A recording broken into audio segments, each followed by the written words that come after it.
अस्सलामुअलैकुम नाज़रीन, आपको खुशामदीद कहेंगे प्रोग्राम बिला तकल्लुफ़ में। मैं हूं आपकी मेज़बान समीना राना। नाज़रीन, आज प्रोग्राम में जिन मौज़ूआत पर हम बात करेंगे उसमें सबसे पहले जिक्र होगा इमरान खान की गलत पॉलिसियों का, जिसकी वजह से पाकिस्तान को बहुत सारी मुश्किलात का सामना करना पड़ा। आज प्रोग्राम में हम इस पर बात करेंगे कि क्या इमरान खान की हुकूमत ही असल में पाकिस्तान की दुश्मन थी, और उन तमाम वजूहात का जायज़ा लेने की कोशिश करेंगे जो गुज़श्ता दौरे हुकूमत में होती रही। यहाँ तक कि इमरान खान के एडवाइज़र आतिफ मियाँ ने ही इमरान खान को पाकिस्तान की मईशत का दुश्मन करार दे दिया, और साबिक दौर के वज़ीर ख़जाना शौकत तरीन ये कहते रहे कि महंगाई उनका मसला नहीं है, बल्कि महंगाई तो आलमी मसला है, वो इस मामले में कुछ नहीं कर सकते।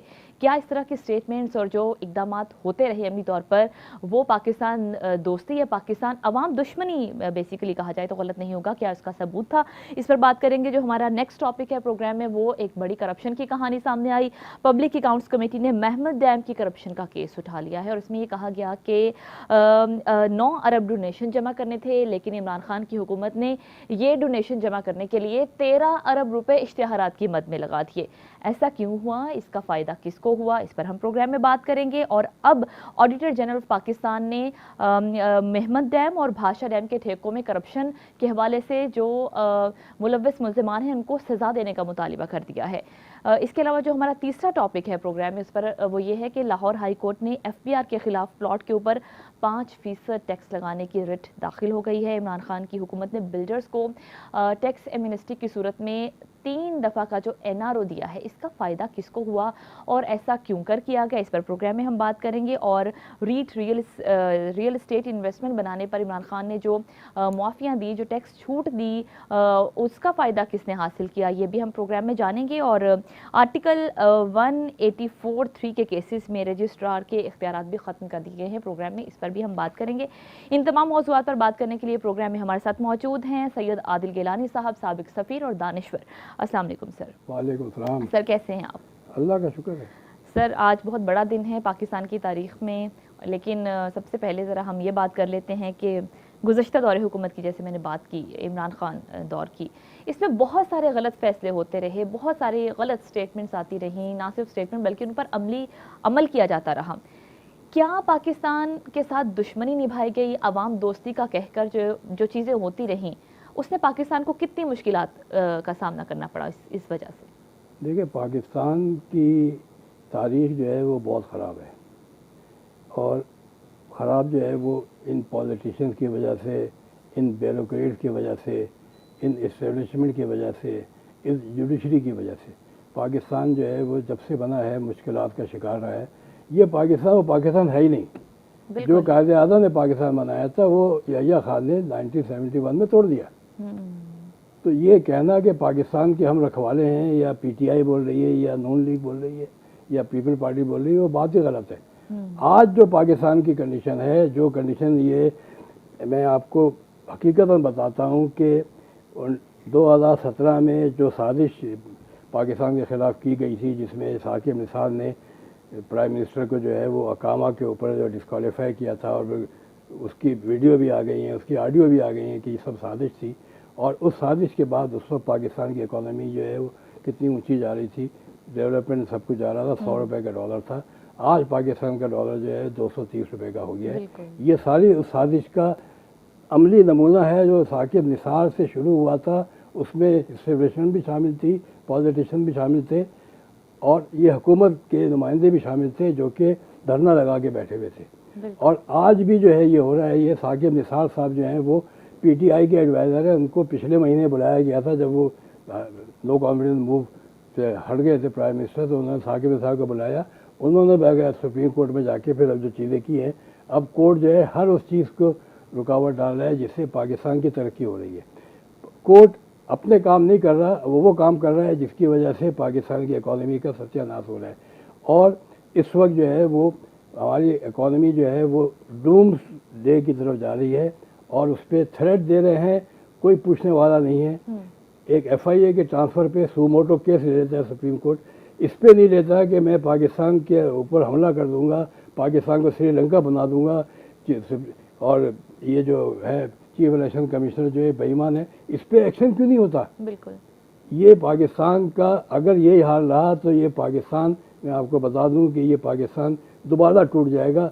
हालिया लोगों की जो हरकतें हैं इनकी वजह से। बिल्कुल सही। जो पाकिस्तान आज आपके पास बचा हुआ है वो इकोनॉमिकली ये चाहते हैं कि ये फेल्ड स्टेट हो जाए।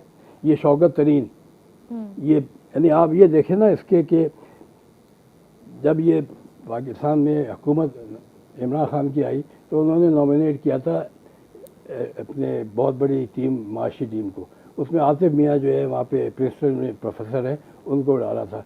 वो उसको नहीं आने दिया बिकॉज उनकी कोई मजहबी मुश्किलात थी, उसकी वजह से इमरान खान साहब ने उनको हटा दिया। उनका ट्वीट आया है कि सारा कसूर जो है वो इमरान खान का है। ये आप देख रहे हैं इसके अंदर पूरी की पूरी मौजूद है ट्वीट के अंदर कि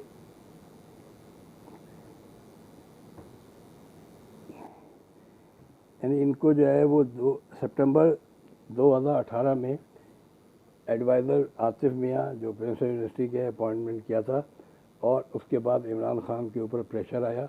कहाँ से प्रेशर आया? एसोसिएशन से प्रेशर आया, मजहबी जमातों से प्रेशर आया। कहाँ से आया? ये कहते हैं ना कि मैं तो यानी दबता नहीं हूँ, मैं एब्सोल्युटली नॉट। इन्होंने उनका अपॉइंटमेंट कैंसिल कर दिया था। वो यानी बाकी दुनिया में 20 माशी एक्सपर्ट में उनका नाम टॉप पे आता है, टॉप 20 में आता है। उन्होंने जो है आप देखेंगे ये ट्वीट दी हुई है, इसके अंदर पूरा दिया हुआ है कि reason is that while oil prices were going higher Pakistan was selling some of the cheapest oil in the world. ये शौकत तरीन साहब का फैसला। जब इंपोर्ट कर रहे थे ये 200 रुपये लीटर का और 150 रुपये में बेच रहे थे। ऐसा क्यों किया? ये आतिफ मियाँ साहब ने बताया। PTI government reduce prices domestically and started to subsidise, how can Pakistan pay for it, it never could. तो वो इनका कहना ये है the decision to lower the prices was purely political. Imran Khan ने अपनी सीट बचाने के लिए मुल्क को तबाह कर दिया। बिल्कुल। और ये कहते हैं कि वो जो है वो फरिश्ता है। अरे भाई, फरिश्ते ने तो पाकिस्तान को तबाह कर दिया है। आप कहाँ से खाओगे, कहाँ से पियोगे? बिल्कुल। ये जो है 100 रुपए का डॉलर था और उस वक्त जो है चीज़ मिलती थी 100 रुपए की। आज जो है वो 240 रुपए का डॉलर, 230 रुपए का डॉलर है। तो वो चीज़ कहाँ से? पेट्रोल जो कीमतें कम की हैं 60 रुपये, अब वो 60 रुपये से डॉलर की वजह से बढ़ जाएगी। अभी तो डॉलर रुकने का ये इनके जो खुद इमरान खान साहब कहते हैं, इनके शौकत तरीन साहब कहते हैं कि ये 300 रुपये का जाएगा। मतलब ये चाहते हैं पाकिस्तान तबाह हो जाए। इनको जो है इस पर सुमोटो लेना चाहिए सुप्रीम कोर्ट को कि पाकिस्तान की तबाही करने वाले आज हंस रहे हैं और पाकिस्तान के अंदर तू डाकू है, तू चोर है। अरे भाई, डाकू चोर तो ये बैठे हुए हैं। बिल्कुल। जिन्होंने पाकिस्तान का मतलब ये कहते थे इमरान खान साहब कि मैं जो है वो डाकू है, सबसे बड़ा डाकू है परवेज़ इलाही, उसको मैं कभी नहीं लूँगा। और आज जो है वो उसके लिए सुप्रीम कोर्ट ने ये कहा है कि अगर एक पार्टी इलेक्शन करके पीटीआई आई है और पीटीआई ने कहा है कि हमें वोट दो इमरान खान साहब के एजेंडा पे, उस एजेंडा में शामिल है कि परवेज़ इलाही डाकू है, उसको मैं वोट नहीं दूंगा, उसको मैं कभी चीफ मिनिस्टर बनाऊंगा। ये देखिए लिखा हुआ है कि ये आ रहा है कि मैं कभी नहीं बनाऊंगा। ये इमरान खान साहब टीवी पे कह रहे हैं कि नहीं बनाऊंगा, मैं कभी यही नहीं करूँगा। और आज जो है वो सुप्रीम कोर्ट के ऑर्डर के हिसाब से पीटीआई के वो वोटर्स जो 170 वोटर हैं पंजाब असेंबली के, जिन्होंने परवेज़ इलाही के ख़िलाफ़ वोट दिया था इमरान खान की पार्टी को, इमरान खान के कहने पे उसको वोट दे रहे हैं, तो ये सब डिस्क्वालीफाई हो जाते हैं। सही। सुप्रीम कोर्ट का अपने फैसले के हिसाब से। बिल्कुल। ये पब्लिक का मैंडेट जो है वो परवेज़ इलाही का नहीं था, वो पीटीआई का था। वो परवेज़ इलाही को कैसे दे रहे हैं, जिसको इमरान खान साहब खुद जो है वो लिख के दे रहे थे कि मैं मर जाऊंगा, परवेज़ इलाही को चीफ मिनिस्टर नहीं बनाऊंगा, बुज़दार हट जाएगा, कोई बात नहीं, मैं ब्लैकमेल नहीं होऊंगा। तो ये पाकिस्तान की ये सारा का सारा जो हो रहा है ये कि मैं अगर नहीं तो कोई भी नहीं, अगर मैं नहीं तो पाकिस्तान टूट जाएगा। पाकिस्तान भी। इन्होंने कहा कि अगर पंजाब असेंबली के अंदर आज वो नहीं आते इलेक्शन के अंदर और परवेज़ इलाही नहीं बनते तो मैं पाकिस्तान को तबाह कर दूंगा, मैं पाकिस्तान का श्रीलंका बना दूंगा। तो ये थ्रेट को कौन देख रहा है, कौन इसके पीछे है? बज़ाहिर तो ऐसा कहाँ है वो जज सुप्रीम कोर्ट का जो कि उसने देखा कि अखबार में खबर आई जब फवाद ने कहा कि चौधरी फवाद ने कि एफआईए के डायरेक्टरों को ट्रांसफ़र कर दिया अपने केसेस के लिए, उसने सुमोटो केस ले लिया, एक भी चीज़ सही नहीं थी। क्या सज़ा दी उसने सुप्रीम कोर्ट ने अपने जज को कि उसने गलत सुमोटो केस उठाया था? क्या सज़ा दी चौधरी फवाद को झूठ बोलने पे? कुछ भी नहीं। अब इस पे क्या हो रहा है? अब यहाँ पर आतिफ मियाँ इंटरनेशनल इकोनॉमिस्ट है जो इमरान खान का हैंड पिक था, वो कहता है first the political elite have to agree to stop using religious card. ये मदीना बनाऊंगा, रियासत मदीना। अरे भाई रियासत मदीना तुम्हें तो पढ़ना नहीं आता है, ना कुरान पढ़ना आता है, ना उर्दू पढ़नी आती है, किस बात के लिए रियासत मदीना के अंदर ये थोड़ी होता था। You all know that what is mean, stop using it, take care of. Pakistan को बचाना है तो उसमें मजहबी कार्ड इस्तेमाल नहीं होना चाहिए, उसमें स्टेट कैप्चर नहीं होना चाहिए। मैं बगैर ये इलेक्शन जो है वो इलेक्शन कमिश्नर बेईमान है। अरे भाई आप इलेक्शन के अंदर स्वीप किया आपने, 75% सीटें आपने जीती हैं इलेक्शन की, इससे बड़ा फाफन कहता है, इससे बड़ा जो है वो क्लियर और इलेक्शन नहीं हुआ। फाफन की चेयरपर्सन मुसर्रत लाल मेरे पास आई थी, कह रहे हैं कि बेहतरीन ये इलेक्शन हुआ है।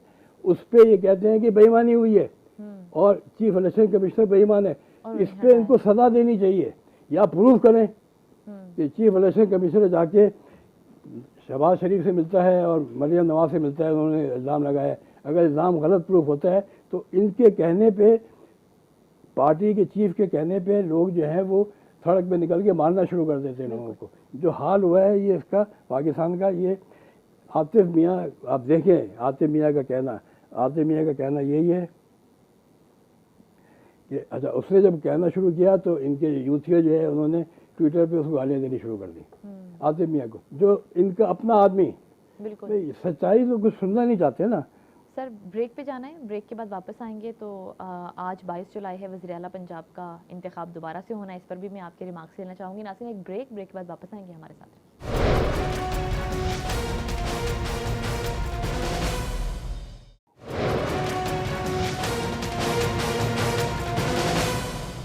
ब्रेक के बाद नाज़रीन एक बार फिर से आपको खुशामदीद कहेंगे। प्रोग्राम बिला तकल्लुफ़ में हमारे साथ मौजूद हैं सैयद आदिल गिलानी साहब और हम बात कर रहे हैं साबिका दौरे हुकूमत की गलत पॉलिसीज़ की वजह से पाकिस्तान को जो नुकसान हुआ और जो आज भी पाकिस्तान के अवाम खमियाजा भुगत रहे हैं, इसके पीछे असल एजेंडा क्या था।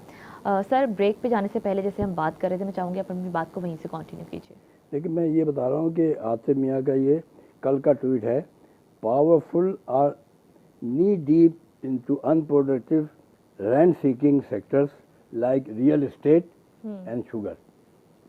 शुगर माफिया सारा का सारा पीटीआई के और चौधरी बरादरान है। बिल्कुल रियल एस्टेट के अंदर जो है ये एयाज अमीर ने इमरान खान के सामने कहा था कि ये आप कायदे आज़म की तस्वीर और रामा इकबाल की हटा दें और यहाँ पर लगा दें रियल एस्टेट के, जिनको आपने फ़ायदा पहुँचाया है, पाकिस्तान को तबाह कर दिया है। रियल एस्टेट के अंदर इन्होंने रीट के अंदर जो है एक है रियल एस्टेट इन्वेस्टमेंट ट्रस्ट, वो बनाया जाता है कि वो गरीबों को जो है उसके अंदर इन्वेस्टमेंट की इजाज़त दी जाए। इन्होंने रीट को जो है वो एलिट के लिए बनाया है और उसके अंदर सारे के सारे जो इंडस्ट्रियलिस्ट हैं, आरिफ हबीब, शौकत तरीन, ट्रैकर, ये रीट बना के और अरबों रुपए की रीट बना के और उसके ऊपर जो है वो पैसा कमा रहे हैं। कोई पब्लिक का फ़ायदा नहीं है, कोई किसी का फ़ायदा नहीं है। इनकी रीट सारी की सारी इलीगल ज़मीनों पे बनी हुई है। कोई हेरिटेज का है, सिल्क बैंक जो है वो हेरिटेज में आता है, ये इसका ट्रैगर की भी बिल्डिंग जो है वो भी हेरिटेज में आती है। और आरिफ हबीब का जो डॉलमेन है वो भी गलत है, वो भी उसकी इलीगल, वहाँ पे कैसीनो था, स्पोर्ट्स कॉम्प्लेक्स है, केस चल रहा था सुप्रीम कोर्ट में उस पर। और उस पर इन्होंने, जब शौकत तरीन ने दिसंबर 2021 के अंदर टैक्स माफ़ किया था, उसने रीट के अंदर इनकम टैक्स और ख़त्म कर दिया है, क्योंकि उनका अपना फ़ायदा था। या तुम बैंकर हो, तुम फाइनेंस मिनिस्टर हो, कंफ्लिक्ट ऑफ इंटरेस्ट है। ब्रूमेंट जेल नहीं, ये 2020 में कहा था कि पाकिस्तान में हो क्या रहा है। यही चीज़ आतिफ मियाँ ने कही है, यही चीज़ एयाज अमीर ने कही थी कि जितने बिल्डर्स माफिया हैं वो इमरान खान के, शौकत खानम के, इमरान खान के हॉस्पिटल कॉलेज के, इमरान खान की पार्टी के फंडर हैं। सही। आप यहाँ पर और देखें, इमरान खान साहब ये कहते रहे कि वो कार्टल्स को पकड़ेंगे, वो माफिया वो कार्टल इनके सारे जो है वो इनके एटीएम्स हैं। बिल्कुल। तो ये सारी चीज़ें इनकी है कि इनका जो अभी आज से कोई 14 घंटे पहले इसने कहा है आतिफ मियाँ ने, when PTI came to power it had a chance to set things right and most important issue was and is to get external account balance, but it lagged any direction and purpose that it started with flagship नया housing scheme. नया housing programme अलग एक fraud है वो, उसके अंदर एक lieutenant general को बिठा दिया है, उसके अंदर जो है वो इन्होंने इमरान खान साहब ने सुप्रीम कोर्ट को अपील की कि 460 अरब रुपये बैरियर टाउन को वापस दे दें, वो नया पाकिस्तान बनाएगा। ये हाल है। अब पाकिस्तान के लिए आज आके जो है इसके पीछे जो है पूरी कौम लगी हुई है कि तबाह कर दिया है पाकिस्तान को बिल्कुल पिछली हुकूमत ने, और इसका जो है वो खमियाजा IMF अवाम को और भुगतना। IMF इसलिए पाकिस्तान के साथ इस वक्त नहीं खड़ी हुई है कि उसको ये नहीं पता कि कल ये हुकूमत होगी कि नहीं होगी। इमरान खान को तो उन्होंने रिजेक्ट कर दिया है। इमरान खान के साथ जो है वो अमेरिका बात नहीं करना चाहता, इमरान खान के साथ सऊदी अरब बात नहीं करना चाहता, IMF बात नहीं करना चाहता, FATF बात नहीं करना चाहता। वो पता उनको है कि ये वापस आएगा तो वो कहते हैं कि हम नहीं देंगे। सब कुछ होने के बाद भी IMF ने आज एग्रीमेंट साइन नहीं किया। क्यों नहीं किया? क्योंकि बहुत अनसर्टेनिटी है, और अनसर्टेनिटी पैदा करने वाले वो यही इस्टेब्लिशमेंट है, यही जुडिशरी है, यही अपोजिशन पार्टीज हैं। बिल्कुल। तो सर हम कह सकते हैं कि इमरान खान की सियासत सिर्फ अपने ज़ाती मफादात के गिर्द घूमती है। ज़ाती मफादात तो ये है ना, ये कहते हैं कि ये हमारे ये ओवरसीज़ पाकिस्तानियों को, ओवरसीज़ पाकिस्तानी इनको जो है वो फंड देते थे। शौकत खानम को फंड दिया, मतलब अच्छा प्रोजेक्ट था, 20 साल 30 साल से, और कैसे फंड दिया मुझे उसका भी पता है। तो वो करते रहे, अच्छी बात थी। उन्होंने स्कूलों में जाके शुरू किया और फंड देने शुरू किए। जब ये आए प्राइम मिनिस्टर बन के तो इन्होंने कहा कि हम 200 अरब डॉलर जो है मिनटों में ले आएंगे। इन्होंने आते ही एक बयान दिया इमरान खान साहब ने कि ओवरसीज़ पाकिस्तानी जो हैं वो इस वक्त 80 लाख हैं, उसमें 40 लाख ओवरसीज़ पाकिस्तानी हमें $1000 भेज दें बस, तो ये हमें तकरीबन 5 अरब डॉलर आ जाएगा। एक धेला नहीं आया। भाई ऐसे कौन किसी को देता है? भीख मांगने में थोड़ी देता है। आपको खैरात के लिए दिया था कि आप शौकत खानों बनाए, आपने उसके अंदर जो है वो और दूसरे धंधे शुरू कर दिए, जिसके अंदर के वो पार्टी फंडिंग का जो है वह केस हो गया हुआ है, चीफ इलेक्शन कमीशन का फैसला लेना है। यानी आप इससे देखें कि डॉलर जब गिरता है तो उस पर ज़्यादा बाकर साहब ने ये 21 अक्टूबर 2021 को कहा था कि जब एक्सचेंज रेट गिरता है तो ओवरसीज़ पाकिस्तानियों को बड़ा फ़ायदा होता है। और उस वक्त गिरा था 5 रुपये, तो उसने कहा कि 500 अरब रुपए का फ़ायदा हो गया। तो ये इनकी तो पॉलिसी यही है कि ये खुद बाहर के है ना, सारा पैसा इमरान खान PTI को बाहर से आता है, डोनेशन। वो डोनेशन जब डॉलर में आता है तो पहले $1000 आता था, तो उसको उनको मिलते थे $1000 के 1 लाख रुपए। आज $1000 के उनको मिलेंगे 2.25 लाख रुपए। तो जितना डॉलर गिरेगा उतना PTI की फंडिंग बढ़ेगी। राइट, ये हाल है।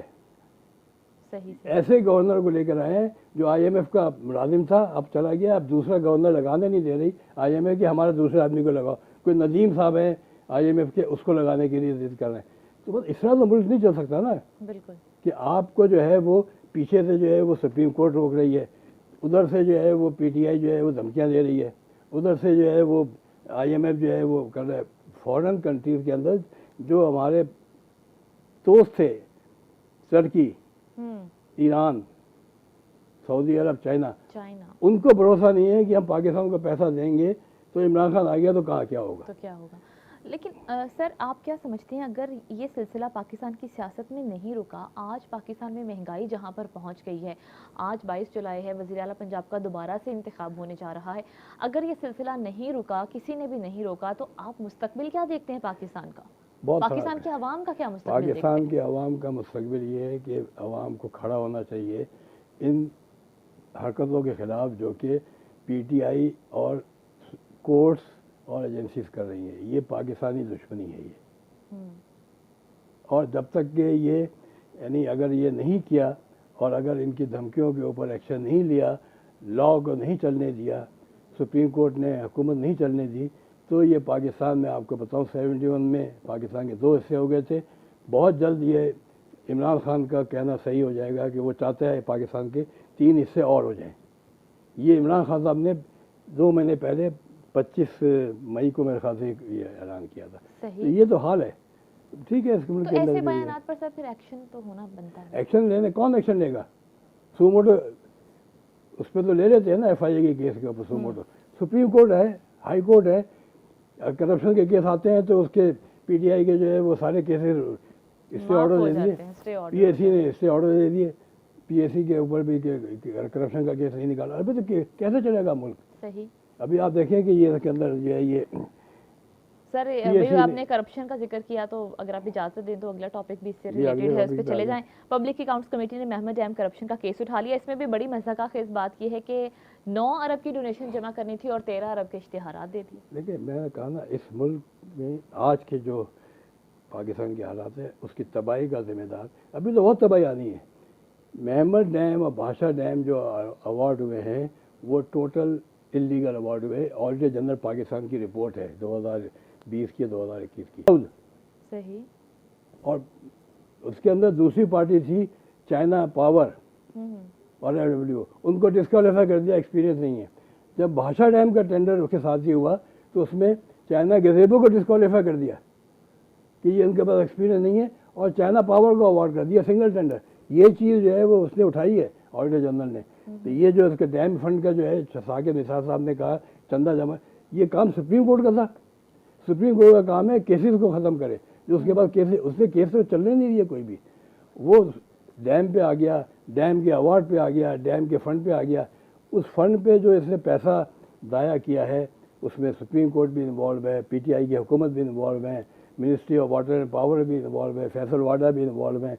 जो इन्होंने पूरे दुनिया में विजिट किए, और साकिब निसार साहब जा रहे हैं लंदन में, वहाँ पे जो है वो ATM उनके साथ बैठे हुए थे, इनके पीटीआई के, वो साथ साथ खड़े हुए उनके, और वो उनको चंदा दे रहे हैं। वो पैसा किधर है? वो पैसे का कोई हिसाब भी नहीं है। बिल्कुल। अब वो 9 अरब रुपए जो आया, वो 9 अरब रुपये कहाँ है? वो उसको इंटरेस्ट में डाल दिया। अरे भाई, जो 9 अरब रुपये आया है, अगर वो इस्तेमाल हो जाता तो वो आया था 100 रुपये डॉलर के हिसाब से।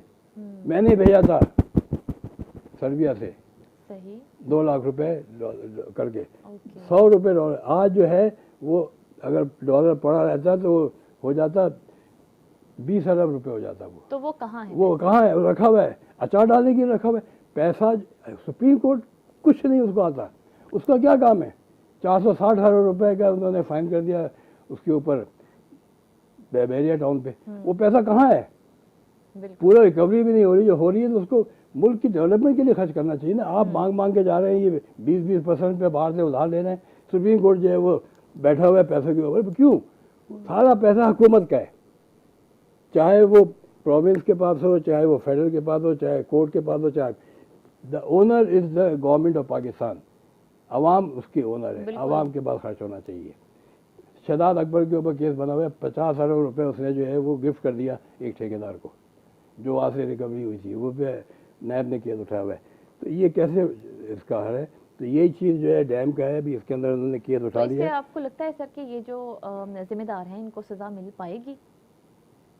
एक दिन आएगा सज़ा मिलेगी। अब वो दिन कब आएगा ये मैं नहीं कह सकता, मगर सज़ा मिलेगी। मेरे अल्लाह ताला पे यकीन है कि, और ये भी यकीन है कि जो बुरा करता है उसको दुनिया में भी सज़ा मिलती है और आखिरत में भी सज़ा मिलती है। इनकी सज़ा तो शुरू हो गई है कि साकिब निसार इस वक्त कहीं पब्लिक पे नहीं आ सकता। और अब देखोगे कि ये जो सारे शौकत तरीन है, ये जो मुल्क की इकानमी तबाह की है, इनका जो हशर होगा ये खुद देखेंगे कि इनके अपनी करप्शन कैसे निकलेंगे, इनके अपने अकाउंट में। अब निकलना शुरू हो तो गए हैं सर, निकलना शुरू है ना, शुरू हो गए। इतनी बड़ी बड़ी बातें सामने आ रही हैं। ये हमने ऑडिटर जनरल पाकिस्तान जावेद जहांगीर साहब को 20 अक्टूबर 2020 को TI पाकिस्तान के चेयरपर्सन मरहूम मुजफ्फर ने भेजा था कि भाई ये इस पर ऑडिटर जनरल ने जब ये कहा है कि ये अरबों रुपए की करप्शन हुई है तो उस पर एक्शन क्यों नहीं लेते। 2020 चला गया, 2021 चला गया, 2022 आ गया, 1.5 साल हो गया और कुछ नहीं हो रहा। अब इस केस को जो है वो पब्लिक अकाउंट कमेटी ने, नूर आलम ने उठाया है और इसके ऊपर जो है वो एक्शन होगा। होपफुली कि अब इस पे एक्शन होगा। एक ब्रेक की तरफ जाना है नाज़रीन, एक ब्रेक के बाद वापस आएंगे, हमारे साथ रहिए।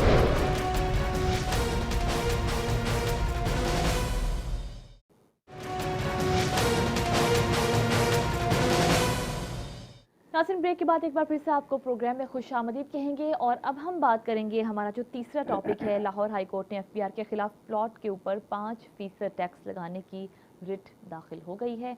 सैयद आदिल गिलानी साहब, साबिक सफ़ीर, और दानिश हमारे साथ मौजूद हैं। सर, इस मामले पर भी ज़रा रोशनी डालिएगा। पाकिस्तान की इकॉनमी का जो सत्यानाश किया मैंने बताया, ये पाकिस्तान के फाइनेंस मिनिस्टर से, हमारे हफीज़ शेख साहब से, शौकत तरीन साहब से, जो पीपल पार्टी में भी थे, उन्होंने तबाही की थी उस वक्त भी थे।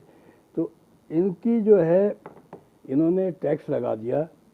और अभी जो बजट आया मिस्टर इस्माइल साहब ने, कि जो प्रॉपर्टीज़ हैं जो कि पाकिस्तानी शहरियों के पास है, और अगर उसके पास 2 प्लॉट हैं तो उस पर प्लॉट के ऊपर जो है वो 5% उसकी वैल्यू का रेंट हो समझ के उस पर टैक्स लगेगा, जो कि इलीगल है। और ये सहूलत जो दी गई है, ये जो सज़ा दी गई है, सिर्फ उन पाकिस्तानियों को दी गई है कि जो बेचारे नौकरी पेशा है, जो इन्वेस्टमेंट के ख्याल से पैसा बचा बचा के डालते हैं, जो बैरिया टाउन के अंदर, DHA के अंदर हर जगह इन्वेस्ट करते हैं, और उसके बाद उनकी प्रॉपर्टी है, जो बाहर बैठे हैं वो भेजते हैं अपने माँ बाप को पैसा। जो आपके पास $31 मिलियन रेमिटेंस आई है, वो अपने माँ बाप को, उनमें से 30% जो है वो रियल इस्टेट में इन्वेस्ट करते हैं, वो अपने माँ बाप के नाम पे। सही। तो उसके ऊपर इन्होंने एक टैक्स लगा दिया कि भाई इनकम टैक्स का मतलब क्या है, आपकी इनकम हो उस पर टैक्स, सीधी बात है ना। वरना सेल टैक्स अलग है, प्रॉपर्टी टैक्स अलग है, नॉन यूटिलाइजेशन फीस अलग है। प्रोविंस के अंदर 80 अमेंडमेंट के बाद जो है वो प्रॉपर्टी जो है वो फेडरल गवर्नमेंट से निकल गई है, उस पर कोई फेडरल गवर्नमेंट टैक्स नहीं आ सकता। सही। वो प्रोविंशियल सब्जेक्ट है, प्रोविंस उस पर टैक्स लेती है। अब प्रॉपर्टीज के अंदर जो है वो, अगर एक प्रॉपर्टी बेचते हैं तो फेडरल गवर्नमेंट उसके ऊपर गेन टैक्स लेती है, उस पर विद होल्डिंग टैक्स लेती है, जो भी लेती है। प्रोविंशियल गवर्नमेंट अलग अपना ट्रांसफ़र फीस लेती है, CBT लेती है।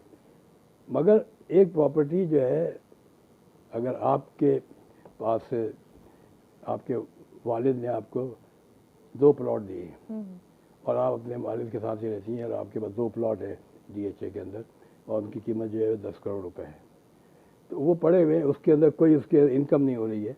आप अपने यहाँ पे काम कर रही, नौकरी कर रही है, आपकी 2 लाख रुपये तनख्वाह है।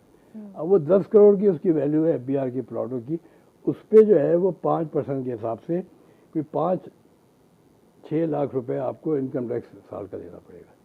भाई कैसे देना पड़ेगा? रेंट पे, भाई अगर चलो अपार्टमेंट है तो रेंट पे चला जाएगा, तो रेंट उसका ले। एक प्रॉपर्टी को जो है वो पड़ी हुई है, उसके ऊपर इनकम कहाँ से आ जाएगी? तो उस पर इन्होंने जो है वो लाहौर हाई कोर्ट ने जो है एक्सेप्ट कर लिया, उसका स्टे ऑर्डर भी आने वाला है। मगर यही इसके अगेंस्ट आप ये देखें कि जब शौकत तरीन साहब ने जब ये टैक्स लगाए थे, और बहुत सारे टैक्स लगाए थे, ये बात है दिसंबर 2021 की, तो उन्होंने रीट के ऊपर जो है वो टैक्स माफ़ कर दिए थे। क्यों माफ़ कर दिए? उनकी अपनी रीट थी, सिल्क बैंक ने अपनी एक रीट बनाई है। रीट जो है इन्वेस्टमेंट कंपनी, जो कि यानी एक SCCP से अप्रूव करा के, ये पूरा का पूरा SCCP जो है इसका मास्टर माइंड है, और वो इसको देखना चाहिए कि REIT is illegal subject. REIT को बैन कर देना चाहिए। रीट के अंदर जो है वो सारे के सारे प्रॉपर्टी के जो इन्वेस्टर हैं, बड़े बड़े, यानी आरिफ हबीब से बड़ा कौन है वो, उसने जो है वो, यानी TI पाकिस्तान ने, उन्होंने एक सीमेंट फैक्ट्री प्राइवेटाइज हुई, उस पर नया पाकिस्तान बना दिया। भाई प्राइवेटाइज हुई है, सीमेंट फैक्ट्री है, उसके ऊपर नाला है, वो नया पाकिस्तान एक हाउसिंग सोसाइटी बना दी, उसने भी रीट बना दी डॉल्मेन प्लाजा पे। वो डॉल्मेन प्लाजा की रीट जो है वो ज़मीन जो है वो इलीगल है, वो प्रोजेक्ट ही इलीगल है। इसी तरह सिल्क बैंक ने अपनी रीट बना दी है शौकत तरीन साहब ने, और अपनी उसको जो है वो फ़ायदा भी पहुंचा दिया। और यही चीज़ें जो हैं जो आवाम को पता नहीं है। एलिट कैप्चर इसे ही कहते हैं कि ये जो है इनके जो है वो ATM है, इनके मिनिस्टर्स हैं, इनके MNAs हैं, इनके MPAs हैं, ये फंड करते हैं, और फंड करते हैं पॉलिटिकल पार्टीज़ को। कल तक जो है PTI को फंड करते थे, और उनसे इलीगल बेनिफिट लेते थे। सिगरेट के अंदर मुझे बताया कि कितनी ज़्यादा स्मगलिंग हो रही है। सिगरेट जो 70 रुपये का उसकी मार्केट प्राइस है, वो 20 रुपये का KPK में बिक रहा है। क्यों? इलीगल। और कौन है इलीगल? मिनिस्टर्स जो बैठे हुए हैं KPK की हुकूमत में, जो सेनेटर्स हैं वो उसके ओनर्स हैं, और वो उस पैसे को, यानी केपीके की इकॉनमी जो है ये पिछले 70 साल से जो है वो हीरोइन के ऊपर चलती थी और हीरोइन की वहाँ पे एक्सपोर्ट होती थी। मुझे याद है कि जब अयूब खान आए थे तो वहाँ पे एक चीफ मिनिस्टर जो थे वो जनरल फजल हक थे, वो हीरोइन की स्मगलिंग करते थे। ठीक है, ये प्रोडक्ट है हमारा। बिल्कुल ऐसे। और उस ज़माने में अयूब आफरीदी एक होते थे जो स्मगलर थे, पकड़े गए थे। वो हीरोइन जो है वो अफगानिस्तान से पाकिस्तान के बॉर्डर पे लाके तालिबान जब आ गए तो उन्होंने हीरोइन को टोटल बैन कर दिया अमेरिका। अब वो जब से तालिबान जो है वो के चले गए और फिर ये आ गई थी दूसरी हुकूमत उसकी करदई वगैरह की, उन्होंने फिर हीरोइन का तो उसका आउटलेट जो है वो, क्योंकि अफगानिस्तान के पास आउटलेट नहीं है, वो लैंड लॉक कंट्री है। वो अगर जाएगा तो बाय एयर जाएगा या बाय रोड जाएगा, तो पाकिस्तान से जाएगा या रशिया से जाएगा। तो वो रूट यहाँ से बनता है, केपीके से बनता है। और केपीके के वो जो है वो फाटा, मतलब इट्स अ बिग थिंग कि हमारे यहाँ जो है वो इकोनॉमी हमारी जो है वो इस वक्त डॉलर के कम होने की और महंगे रुपये के कम होने की वजह ये भी है कि केपीके से बिलियन ऑफ डॉलर जो है वो स्मगल हो रहा है अफगानिस्तान कैश। सही। बॉर्डर पे चेक क्यों नहीं होता? बॉर्डर पे चेक किसका है? बॉर्डर पे चेक फ्रंटियर कांस्टेबलरी का है, रेंजर का है। वो क्या कर रहे हैं? रोजाना डॉलर जो है 5 रुपये 6 रुपये गिर रहे, कोई पूछने वाला है? केपीके में हुकूमत किसकी है? वो क्यों नहीं कर रहे इसको? वो तो कह रहे हैं कि हम तो श्रीलंका बना देंगे। बिल्कुल ऐसे, वो बार बार ऐसे बयानात भी दे रहे हैं। तो सर, इमरान खान की हुकूमत ने बिल्डर्स को जो टैक्स एमनेस्टी का एनआरओ 3 दफ़ा दिया, इसका फ़ायदा? इसको फ़ायदा देखा ना, ये मैं आपको पहले से बता चुका हूँ कि पूरी की पूरी 4 साल की हुकूमत चली है इमरान खान साहब ने, सारे के सारे बिल्डर इनके एटीएम थे जो इनको फ़वाइद देते थे। अलीम खान बिल्डर, आरिफ हबीब बिल्डर, मलिक रियाज बिल्डर। फिर आप देखें इनकी अपनी जो है वो क्या नाम है, फरा बीबी बिल्डर, उनकी भी हाउसिंग स्कीम है। तो इन्होंने खुद जब अनाउंस किया था, जब उसको करप्शन का इल्ज़ाम लगा था फरा शहजादी के ऊपर कि जी ये तो रियल इस्टेट की मैग्नेट है और इन्होंने बड़ा रियल इस्टेट ने मेरे ज़माने में कमाया है। वो कमाया कैसे है कि ये टैक्स एमनेस्टी दे देके कि आप जो इलीगल आपकी मनी है, जो आपने करप्शन से कमाई है, जो ब्लैक मार्केटिंग से कमाई है, जो हीरोइन से कमाई है, उसको आप डिक्लेयर कर दें 2% पे और वो वाइट हो जाएगी। वो 2018 में दी गई, 2019 में दी गई, 2021 में दी गई। आखिरी जो है वो जब 2019 में IMF से साइन हुआ था, उसमें एक एमनेस्टी को मना करने का साइन करके आया था ये हफीज़ शेख और शौकत तरीन और ये गवर्नर स्टेट में बाकर रजा। उसके बावजूद इन्होंने इसको एमनेस्टी दी और ये FBR ने इसको कि जो भी इन्वेस्ट करेगा रियल इस्टेट में या फैक्ट्रियों के अंदर, जैसा होता है कि एक इंडस्ट्री है, लेट्स से एक फैक्ट्री है जिसको 10 अरब का फ़ायदा हुआ साल में, 10 अरब के ऊपर उसको 3 अरब रुपए इनकम टैक्स देना है। वो 10 अरब के फ़ायदे को कहेंगे जी इसको फैक्ट्री को हमने करना है, एक्सपेंड करना है, तो हम उसके अंदर 10 अरब में से 8 अरब इसके ऊपर हम खर्च कर रहे हैं एक्सपेंशन पे, तो वो टैक्स माफ़ हो जाते हैं उसमें। सही, बिल्कुल। तो वो उसके अंदर उन्होंने कहा कि आप पैसा ब्लैक मनी भी डाल देंगे वो माफ़ हो जाएगा, तो भी माफ़ हो जाएगा। तो इस किस्म के टैक्स एमनेस्टी जिस पे IMF नाराज़ हो गया और उन्होंने एग्रीमेंट अपना बंद कर दिया। ये दिसंबर 2021 से बात है, आज तक पैसा नहीं दे रहे, नहीं दिया। आज भी वो गारंटी मांग रहे हैं कि पाकिस्तान में इमरान खान आएगा तो हम ये नहीं तो नहीं करेंगे। सर, अभी प्रोग्राम का वक्त ख़त्म होने में थोड़ा सा टाइम बाकी है। आर्टिकल 184(3) के केसेस में रजिस्ट्रार के इख्तियारात ख़त्म कर दिए हैं। देखिए ये जो है काजी फैज़ ईसा साहब ने, रजिस्ट्रार जो है फुल साहब कोई है, कोई ब्यूरोक्रेट हैं 22 ग्रेड के, और वो अपना अख्तियार जो है वो गलत इस्तेमाल करते रहे, तो उसको जो है उन्होंने काजी फैज़ ईसा ने जो है वो कंप्लेन भी की थी। तो अभी एक केस हुआ था कि इमरान खान साहब जो है वो मुल्क के दुश्मनी की बयान दे रहे हैं, तो वो रजिस्ट्रार ने ऑब्जेक्शन लगा के वापस कर दिया 183 पे। तो सुप्रीम कोर्ट ने परसों उस पर फैसला दिया है और वो जस्टिस मंसूर अली शाह हैं, बहुत पाए के जज है वो, कि ये इसका इख्तियार ही नहीं है। 184(3) के अंदर रजिस्ट्रार का काम नहीं है कुछ भी करे, सिवाय इसके देखे कि इसके अंदर एप्लीकेशन में स्टैम्प सही लगा हुआ है, कि नहीं लगा हुआ है, इसके अंदर साइन है कि नहीं है, अंगूठा है कि नहीं है। लीगल कार्रवाई वो नहीं कर सकता, ही इज़ नॉट अ जज। सही। तो वो उन्होंने मना कर दिया। आप ये देखें, जब पनामा केस आया था तो हमने टीआई पाकिस्तान ने कोर्ट में केस किया था, सुप्रीम कोर्ट में, सही। कि ये इसको आप केस को जो है वो पनामा और पेंडोरा बॉक्सेस की 700 आदमी के खिलाफ केस करें। तो उस पर रजिस्ट्रार ने ऑब्जेक्शन लगे भेजा, लिखा हुआ है कि ये ऑब्जेक्शन आज 2 साल हो गए उठा नहीं रहे। तो ये सुप्रीम कोर्ट ने परसों जो है रजिस्ट्रार की पावर जो है डिफाइन कर दी है। ठीक। अब हम चाहते हैं कि ये केस जो टीआई पाकिस्तान ने पेंडोरा बॉक्स का और पनामा केस का जो उठाया हुआ है, इसको भी टेकअप करें और सुप्रीम कोर्ट इसको जो है चलाए, जैसे कि पनामा केस चला के और उन्होंने इसका फैसला एक ही आदमी को सजा दी है। ये 700 के करीब इसके अंदर है, इन सबों का चेक करके, और ये इनका भी हुकूमत एहतसाब होना चाहिए और इनको भी सजाएं मिलनी चाहिए। बिल्कुल बिल्कुल ठीक है सर, बहुत शुक्रिया। प्रोग्राम का वक्त खत्म हो गया। नाज़रीन हमें इजाज़त दीजिए। हमारे साथ मौजूद थे प्रोग्राम में सैयद आदिल गिलानी साहब, अपना तज्ज़िया दे रहे थे इन तमाम मौज़ूआत पर। उम्मीद करते हैं आपको आज का प्रोग्राम पसंद आया होगा। अपना फीडबैक से हमें ज़रूर आगाह कीजिएगा। प्रोग्राम से इजाज़त दीजिए, लाने के बाद।